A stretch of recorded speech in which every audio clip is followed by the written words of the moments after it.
വീണ്ടും വാർത്തകളിലേക്ക്. ചാലക്കുടി താലൂക്ക് ആശുപത്രിയിൽ ചികിത്സ തേടിയെത്തിയ 8ാം ക്ലാസ് വിദ്യാർത്ഥിയെ പീഡിപ്പിക്കാൻ ശ്രമിച്ച ജീവനക്കാരൻ അറസ്റ്റിൽ. കൊടുങ്ങല്ലൂർ സ്വദേശി അറക്കൽ ഹഫ്സാദിനെയാണ് ചാലക്കുടി പോലീസ് പിടികൂടിയത്. കൊടുങ്ങല്ലൂരിലുള്ള വീട്ടിൽ നിന്നാണ് ഇയാളെ പോലീസ് അറസ്റ്റ് ചെയ്തത്. 8ാം ക്ലാസ്സുകാരിയെയാണ് ദന്തരോഗ വിഭാഗത്തിലെ ചികിത്സാ മുറിയിൽ കയറ്റി ഇന്നലെ പീഡിപ്പിക്കുവാൻ ഇയാൾ ശ്രമിച്ചത്. വിദ്യാർത്ഥിനി ബഹളം വച്ചതിനെ തുടർന്ന് പ്രതി ഓടി രക്ഷപ്പെടുകയായിരുന്നു. വിദ്യാർത്ഥിനിയുടെ മാതാവിന്റെ പരാതിയെ തുടർന്ന് ഹഫ്സാദിനെതിരെ കാരണം കാണിക്കൽ നോട്ടീസ് നൽകുമെന്ന് താലൂക്ക് ആശുപത്രി സൂപ്രണ്ട് മൊയ്തീൻ ഷാ അറിയിച്ചു. കൊടുങ്ങല്ലൂരിൽ വീട്ടമ്മമാരെ കബളിപ്പിച്ച് ലക്ഷങ്ങൾ തട്ടിയെടുത്ത യുവതിയെ പോലീസ് അറസ്റ്റ് ചെയ്തു. കൊടുങ്ങല്ലൂർ പുല്ലൂറ്റ് സ്വദേശി കറപ്പം വീട്ടിൽ അബ്ദുൽ ഖാദറിന്റെ മകൾ സക്കിയയെയാണ് കൊടുങ്ങല്ലൂർ SI PK പത്മരാജനും സംഘവും അറസ്റ്റ് ചെയ്തത്. തുണിക്കച്ചവടത്തിൽ പങ്കുചേർന്ന് ലാഭവിഹിതം നൽകാമെന്ന് പറഞ്ഞ് ഇവർ പലരിൽ നിന്നുമായി 50 ലക്ഷത്തിലധികം രൂപ തട്ടിയെടുത്തതായി പരാതിയുണ്ട്. സക്കിയ അയൽവാസികളുടെ വിശ്വാസം പിടിച്ചുപറ്റിയ ശേഷമാണ് തട്ടിപ്പ് നടത്തി വന്നത്. തുടക്കത്തിൽ ചെറിയ തുക വാങ്ങിയ ശേഷം 2 മാസത്തിനകം ലാഭവിഹിതം ഉൾപ്പെടെയുള്ള തുക തിരിച്ചു നൽകും. പിന്നീട് ഇവരിൽ നിന്നും വലിയ തുക തട്ടിയെടുക്കുകയാണ് പതിവ്.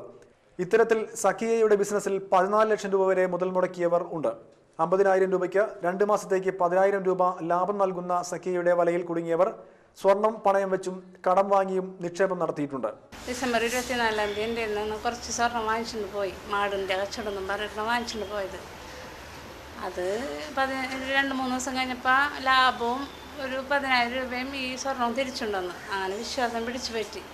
15 ദിവസം കഴിഞ്ഞപ്പോൾ പിന്നെ വന്ന് ചോദിക്കുകയാണ്. അപ്പം നമ്മൾ ആദ്യം കൊണ്ടു തന്നല്ലേ എന്നുള്ള ഇതിൽ 6 പവൻ ഒരുമിച്ച് കൊടുത്ത് 6 പവൻ ഒരുമിച്ച് കൊടുത്തതിൻ്റെ ഇടയിലാണ് പിന്നെയും വന്ന് ചോദിച്ച് ബിസിനസ് ഒന്നും കൂടെ പുരോഗമിക്കാനാണ്, അതുകൊണ്ട് ഇനി ഉണ്ടായെന്ന് ചോദിച്ചപ്പോൾ 6 പവനും കൂടെ കൊടുത്ത് അങ്ങനെ 10-15 പവനോളം ഉണ്ടായത് അങ്ങോട്ട് കൊടുത്ത്. അങ്ങനെ ഓരോ ഡേറ്റ് ഇങ്ങനെ മാറ്റി പറയുള്ളൂ. ഇന്ന ദിവസം തരാം, 1 മാസം കഴിഞ്ഞിട്ട് തരാം, 15 ദിവസം കഴിഞ്ഞിട്ട് തരാമെന്ന് പറഞ്ഞ് ഇത്ര നാളായി. എന്നെ സമീപിച്ചത് ഇതേപോലെ തുണി ബിസിനസ്സാണ്. കോയമ്പത്തൂരിൽ നിന്ന് തുണി എടുക്കാനാണ്. അപ്പോൾ തുണി എടുത്ത് വിൽപ്പന നടത്തിയിട്ട് ഈ ലാഭവിഹിതത്തോട് കൂടി തരാം, അങ്ങനെ മേടിച്ച് തരാൻ പറഞ്ഞും ഞങ്ങളെ പരിസരത്തുള്ള നമ്മളറിയുന്ന ആൾക്കാരൊക്കെ ഉണ്ടല്ലോ, അവരിൽ നിന്ന് ബന്ധുക്കളിൽ നിന്ന് ഒക്കെ മേടിച്ച് കൊടുത്ത് ആദ്യം പൈസ എനിക്ക് കറക്റ്റായിട്ട് തന്നു. ഒരു 1.5 ലക്ഷം രൂപ ആദ്യം കൊണ്ട് തന്ന്. അത് കഴിഞ്ഞ് പിന്നെ കുറച്ച് ദിവസം കഴിഞ്ഞ് പിന്നെ മേടിച്ചുകൊണ്ട് പോയത് 2 മാസം എന്നും പറഞ്ഞിട്ടാണ്. തുണി ബിസിനസ് കഴിഞ്ഞിങ്ങോട്ട് ഇങ്ങോട്ട് തരാമെന്നും പറഞ്ഞു. ഈ 2 മാസം എന്ന് പറഞ്ഞിങ്ങോട്ട് മേടിച്ചുകൊണ്ട് പോയിട്ട് നമ്മൾ ഈ 2 മാസത്തിൻ്റെ ഇടയ്ക്ക് പെട്ടെന്നാണ്.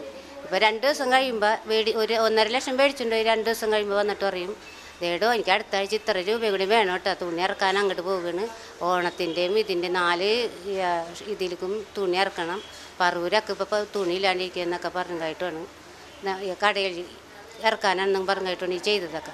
പക്ഷേ പിന്നീട് ഇവളെ കാണാണ്ടായപ്പോൾ അവൾ ലൂർദിയിലാണ്, അസുഖമാണ്, വയറ്റിൽ മുഴയാണ്, ഓപ്പറേഷത്തിന് ഒയ്യൊക്കെയാണ് എന്നൊക്കെ പറഞ്ഞ് ഇരിക്കുമ്പോൾ എൻ്റെ മേടിച്ച ആൾക്കാർ എന്നെ വന്ന് ബുദ്ധിമുട്ടിക്കാൻ തുടങ്ങി. ബുദ്ധിമുട്ടിച്ച് ഒന്നിച്ചില്ലാനും കൊല്ലം കഴിഞ്ഞിട്ടും ഇവളെ കാണാനുമില്ല, പൈസ കിട്ടാനുമില്ല, പരിചയമില്ല. പുരുഷന്മാർ വിദേശത്തുള്ള വീടുകൾ കേന്ദ്രീകരിച്ചാണ് സക്കിയ തട്ടിപ്പ് നടത്തിയിരുന്നത്. ഒട്ടനവധി പേർ തട്ടിപ്പിന് ഇരയായെങ്കിലും 5 പേർ മാത്രമാണ് പോലീസിൽ പരാതി നൽകിയത്. വിവാഹബന്ധം ഏർപ്പെടുത്തി താമസിക്കുന്ന സക്കിയ അഴീക്കോട് പുല്ലൂറ്റ് പ്രദേശങ്ങളിലാണ് തട്ടിപ്പ് നടത്തിയത്. വൈദ്യുതി ചാർജ് വർധനവിനെതിരെ വാടനപ്പള്ളി ഇലക്ട്രിക്കൽ സെക്ഷൻ ഓഫീസിലേക്ക് മാർച്ച്. കേരള മഹിളാ സംഘം മണലൂർ നിയോജക മണ്ഡലം കമ്മിറ്റിയാണ് വാടനപ്പള്ളി സെക്ഷൻ ഓഫീസിലേക്ക് മാർച്ചും ധർണയും നടത്തിയത്. വാടനപ്പള്ളി സെന്ററിൽ നിന്ന് ആരംഭിച്ച മാർച്ച് KSB ഓഫീസിന് മുന്നിൽ സമാപിച്ചു. തുടർന്ന് നടന്ന ധർണ CPI ജില്ലാ എക്സിക്യൂട്ടീവ് അംഗം PK കൃഷ്ണൻ ഉദ്ഘാടനം ചെയ്തു. ഉള്ള വൈദ്യുതി പോലും നമുക്ക് ലഭിക്കുന്നില്ല. രാവും പകലും പവർ കട്ടായി മാറിക്കഴിഞ്ഞിരിക്കുകയാണ്.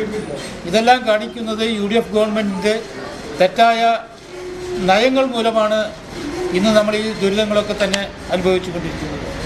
ഇപ്പോൾ സർക്കാർ ഇങ്ങനെ ചാർജ് വർധനവിന് ആധാരമായ കാര്യങ്ങൾ സൂചിപ്പിക്കുന്നത് ഈ ഇലക്ട്രിസിറ്റി ബോർഡിന് നഷ്ടമാണ് എന്നാണ് സർക്കാർ പറയുന്നത്.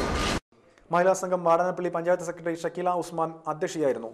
CPI മണലൂർ മണ്ഡലം secretary KV Vinodan, Vadanappally local committee secretary KB Dhananjayan, VR Raj, Kasturbai എന്നിവരും സംസാരിച്ചു.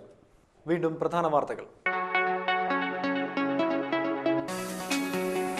പഞ്ചായത്ത് ഉപതെരഞ്ഞെടുപ്പ്. കയ്പമംഗലത്ത് കോൺഗ്രസും എടത്തിരുത്തിയിൽ LDFും സീറ്റ് നിലനിർത്തി. +2 VHC പരീക്ഷാഫലം. ചന്ദ്രാപ്പിനി, തളിക്കുളം ഹയർ സെക്കൻഡറി സ്കൂളുകൾക്ക് വൻ നേട്ടം. കൊടുങ്ങല്ലൂരിൽ വീട്ടമ്മമാരെ കബളിപ്പിച്ച് ലക്ഷങ്ങൾ തട്ടിയെടുത്ത യുവതി അറസ്റ്റിൽ. ഇതോടെ വാർത്തകൾ കഴിഞ്ഞു. നമസ്കാരം.